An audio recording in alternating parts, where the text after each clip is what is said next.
This is easily the cleanest Bad Bunny release yet. It's fair to say that reggaeton superstar Bad Bunny is one of the most popular people in the world. And he's also had a successful partnership with Adidas over the last few years, so much so that Complex recently ranked him at number 6 on their list of the best sneaker collaborators in the game right now. His latest effort with Adidas just dropped, and these might just be the best ones yet. In this video, I'll be reviewing the Adidas and Bad Bunny Gazelle Indoor Benito colorway.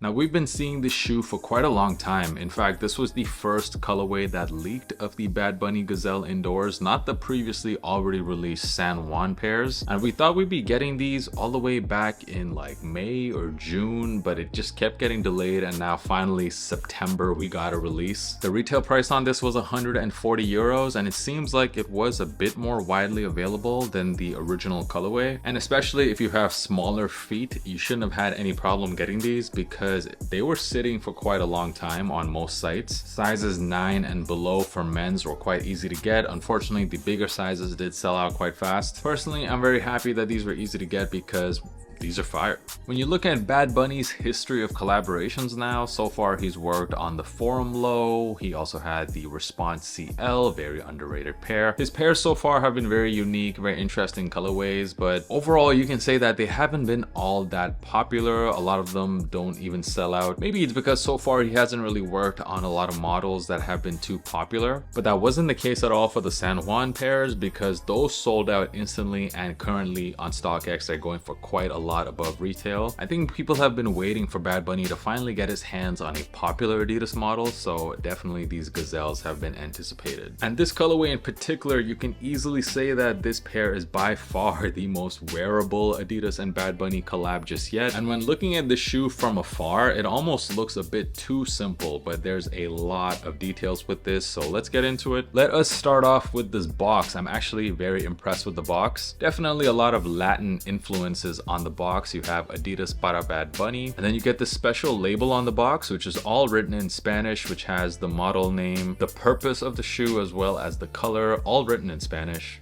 Additionally, you get this perforated Adidas logo on the box, as well as this tiny logo here, which is also in Spanish, which says De Puerto Rico para el mundo. Bad Bunny, of course, is from Puerto Rico. And looking at the shoes, yeah, right out the box, first impression, this does look like a very basic Adidas colorway, similar to the OG Sambas. Actually, the colorway that this reminds me the most of are the Jound Sambas, which also had those black tongues. I have to admit, I did like the San Juan colorway a bit better, but I did skip out on that pair because I already have the Sporty and Rich Sambas, which are almost an identical looking shoe. Let's start off with the tongue. As usual, with most Bad Bunny collabs, you've been getting a double tongue, and no different on this pair. And on the bottom tongue, there's this blurry Adidas blue and white tongue tab. On the side, you have this pretty unique Adidas branding where it says Adidas inside a rectangular box, and it does say Benito underneath, which, in case you didn't know, is Bad Bunny's real name. Also, interestingly, you see the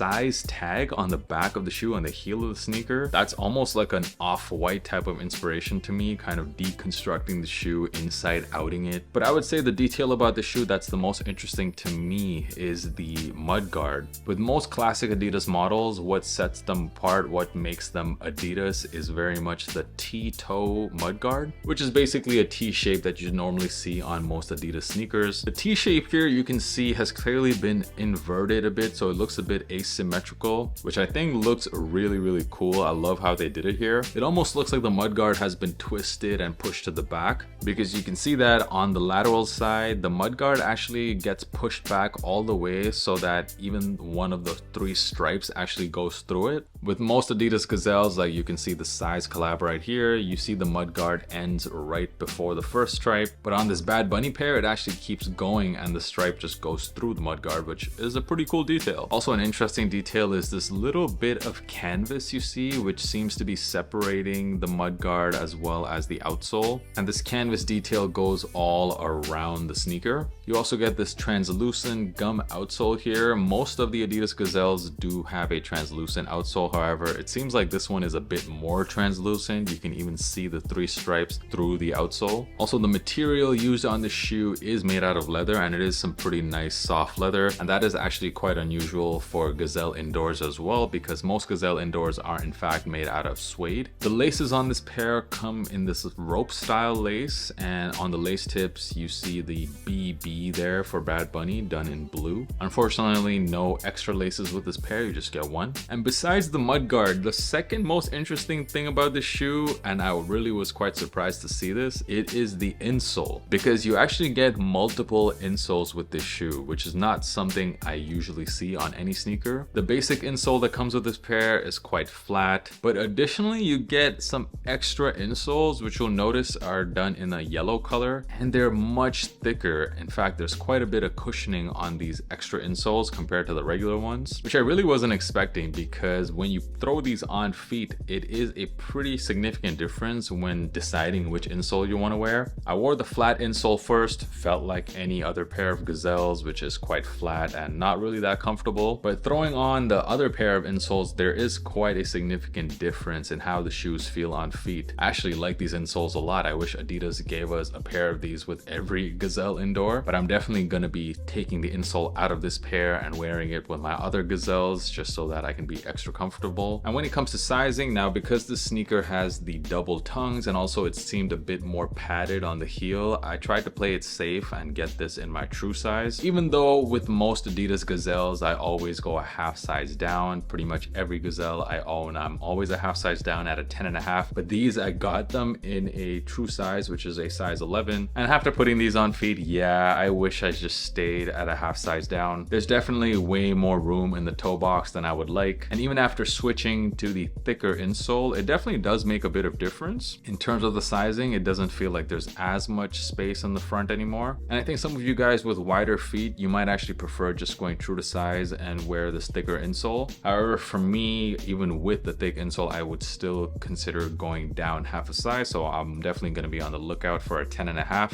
So just to recap, my sizing recommendation for this pair for most people is to go a half size down. If you do have wide feet, then true to size should fit you fine. I do fit differently in almost every Adidas sneaker. I will leave a link to a video I dropped recently comparing every single Adidas model and how the sizing works, so I will leave a link to that up here. Looking at what these are going for on the resale market, they're really not going for a whole lot, especially compared to the original colorway. And here's my honest opinion about this shoe. This is one of those sneakers, you've heard me talk about these types of shoes before, and I'm talking about subtle flexes. I love me a good subtle flex, and for me that's a sneaker that you can just wear all the time. They're very versatile, but at the same time they're not just a regular GR. People know that these are special, and especially when you consider the extra insoles that you get with this pair, I mean, really what more can you want from a consumer point of view? You're getting a sneaker that you can just wear with anything. You can wear this with any type of pants. It's a super versatile shoe. They're also quite affordable when you consider what most high profile collabs and even retail Jordans go for nowadays. And then when you add in the insole, you actually have a comfortable pair of everyday collab sneakers. I mean, there's just not too many that fall into that category. So I do actually like these a lot. When I make my end of year best sneakers of the year list, I'm pretty sure these are going to make it to the list. But I want to hear from you guys. What do you think about the Bad Bunny Benito colorway of the Gazelle Indoor? I'm not just a fan of the shoe, by the way. I'm quite a big Bad Bunny fan as well, so I knew I wanted this in the collection. Do you guys think this is the best Bad Bunny collab to drop so far? Let me know in the comments. Make sure you are, of course, following me on Instagram. I respond to every single person who DMs me on there, so make sure you're following me, and I'm dropping content daily. Check out the podcast. The links are in the description, available on all streaming platforms, even on YouTube now. Thank you guys so much for supporting the channel.